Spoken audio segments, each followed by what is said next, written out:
नमस्कार। Health for all के नए एपिसोड के साथ हम हाजिर हैं। बचपन से हम सुनते आए हैं कि पेट की बीमारी लगभग सभी बीमारियों की जड़ है। पेट को ठीक रखो और स्वस्थ रहो। आज हमने इसी को ध्यान में रखकर विषय चुना है। आज का टॉपिक है गैस्ट्रो, लिवर और बिलियरी डिजीज, कारण और निवारण।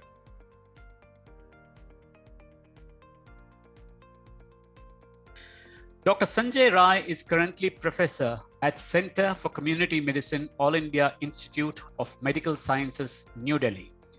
He is also the editor of the prestigious World Health Organization Southeast Asia Journal of Public Health.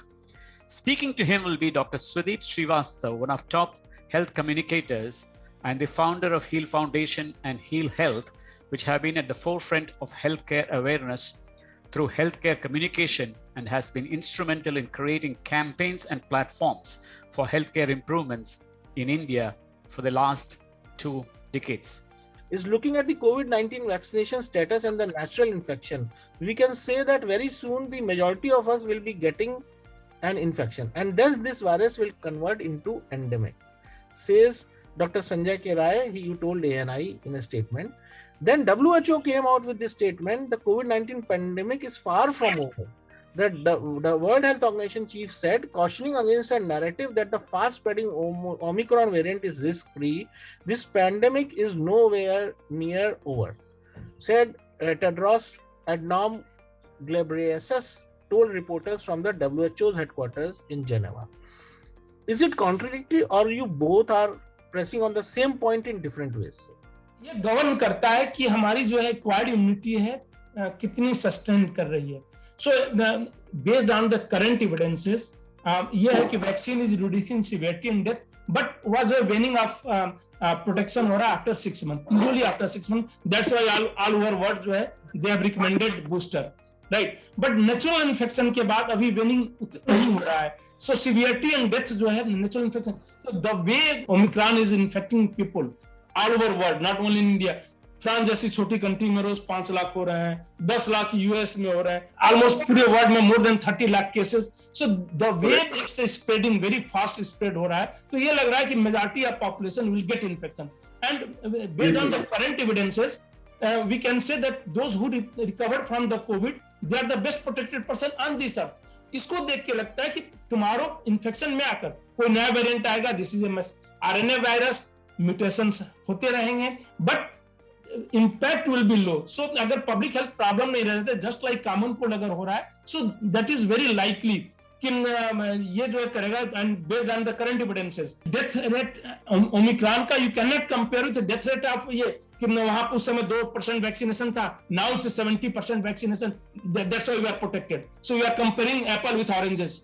कई पब्लिकेशंस आ चुकी हैं from this your Israel, one publication, and they compared vaccinated group Pfizer vaccine के साथ naturally infected unvaccinated group, and they found even after 1 year, क्योंकि infection पहले हुआ था, 1300% better protected those who recovered from the COVID and have not taken vaccine than those who had 2 doses of vaccine. So अगर आप unvaccinated और vaccinated group हो तो definitely vaccinated group better protected है, राइट. लेकिन अगर आप natural infection versus those who recovered from natural infection and vaccine से करें तो natural infected group is much better protected. क्योंकि मैं इवन बियॉन्ड एनी कंपैरिजन अगर एज एडजस्टेड कर लें तो 2700%, इट्स नॉट 30% 50% जो हम बाकी की बात करते हैं, it's 2700 better protection from the severity and death if you recovered from the COVID. So these are the evidences. We must use evidences. So why they not recommended कि जिनको नहीं हुआ उन्हीं को ये करो? How is this going to improve? All over world, if you see the data, तो इनका obsession है about the vaccine. Science के प्रति obsession नहीं है. It's a obsession for the vaccine only.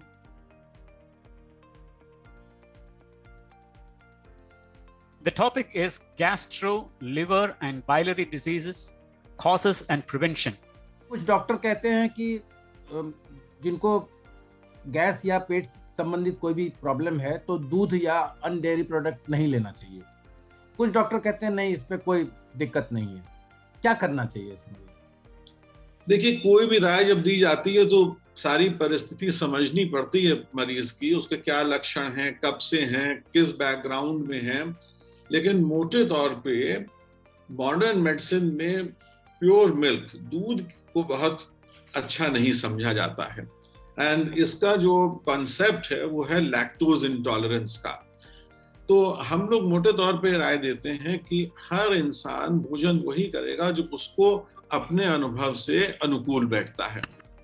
लेकिन होल स्पेशली जब डाइजेशन के लक्षण हो, गैस हो, ब्लोटिंग हो, इनडाइजेशन हो, स्टूल्स में समस्या हो, तो कुछ समय प्योर मिल्क रोक दिया जाता है।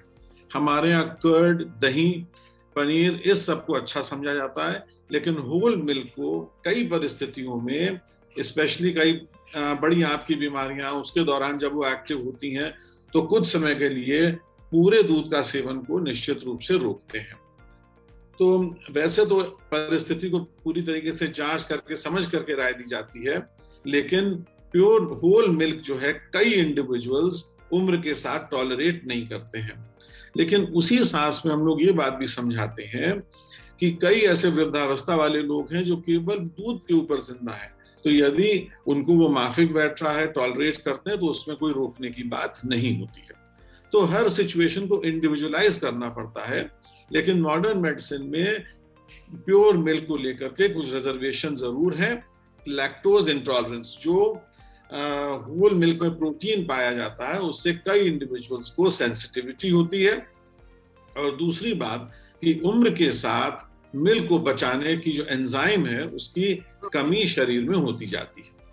What percentage of chronic liver diseases are alcoholic and non-alcoholic, and what's the etiological difference between the two?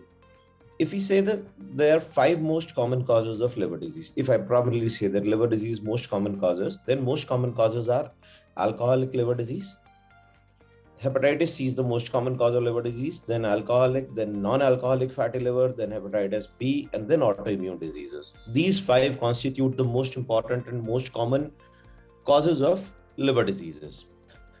So alcoholic liver disease, if we say, then that depends upon your alcohol intake. There is a rise, significant rise of non-alcoholic fatty liver disease now in this country.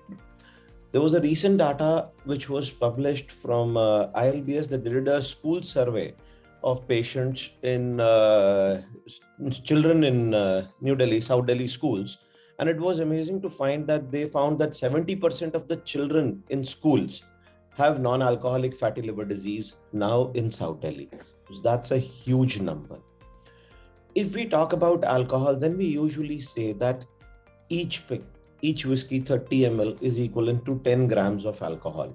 So if we say anybody takes 3 to 5 pegs or 30 to 50 grams of alcohol per week, if they take more than that, and if they have any fatty liver disease or liver disease, we talk it as it is alcoholic liver disease. तो अगर कोई एक हफ्ते में 5 peg 6 pegs ज्यादा ले रहा है अपने विस्की के और उसको लिवर डिजीज है, तो उस इंसान को अल्कोहलिक लिवर डिजीज है।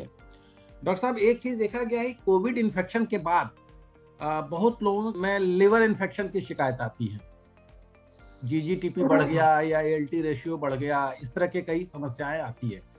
क्या इसकी कोई और वजह है या कोविड रिलेटेड प्रॉब्लम है? देखिए, एसजीओटी एसजीपीटी बढ़ना लिवर में इन्फ्लेमेशन का इंडिकेटर होता है। ये मल्टीपल रीजन से हो सकता है। तो जब भी एसजीओटी एसजीपीटी बढ़ा होता है, आप एक तो बैकग्राउंड हिस्ट्री देखते हैं कि क्या ये इंसान पहले अल्कोहल लेता था। दूसरे कारण हेपेटाइटिस बी, सी जो कॉमनेस्ट रीजंस होंगे। कोविड स्पेसिफिक अगर हम देखें तो 2 इश्यूज होती हैं कि जैसे कोविड एक तरह का वायरस है, किसी भी वायरल इन्फेक्शन में, जैसे डेंगू में एसजीओटी एसजीपीटी बढ़ जाता है, तो कोविड में भी एसजीओटी एसजीपीटी बढ़ जाता है। और ये देखा गया है कि ये जो ACE2 रिसेप्टर्स होते हैं जिसके जरिए ये लंग में घुसता है, ये ACE2 रिसेप्टर्स इंटेस्टाइन में, बिलियरी सिस्टम में, पैंक्रियाज में, लिवर में, हर जगह होते हैं। तो एक कारण वो होता है। दूसरा, ड्रग इंड्यूस्ड जो काफ़ी सारी दवाइयाँ यूज़ की जाती हैं, खास करके इसमें रेमडेसिविर हेपेटोटॉक्सिक मेडिसिन एक तरह से होती है। तो एक डेफिनेट लेवल से अगर एसजीओटी एसजीपीटी बढ़ा हो तो रेमडेसिविर यूज़ करना मुश्किल होता है। और जब हम रेमडेसिविर यूज़ करते हैं तो एसजीओटी एसजीपीटी को मॉनिटर करते हैं। और इसी तरह से और भी मल्टीपल मेडिकेशंस होती हैं जिसके कारण एसजीओटी एसजीपीटी बढ़ जाता है। अगर ये एक निश्चित लेवल से ज़्यादा नहीं बढ़ा है तो ये ज़्यादा चिंताजनक बात नहीं है। अगर ये कोविड रिलेटेड है, टाइम के साथ ये नॉर्मल आ जाएगा। Fat, fertile female of 40 is the saying about gallstones. Can you elaborate on this? Sir, gallstones is one of the very common problems we see. Many people, they are two subgroup of people जो हम normally देखते हैं।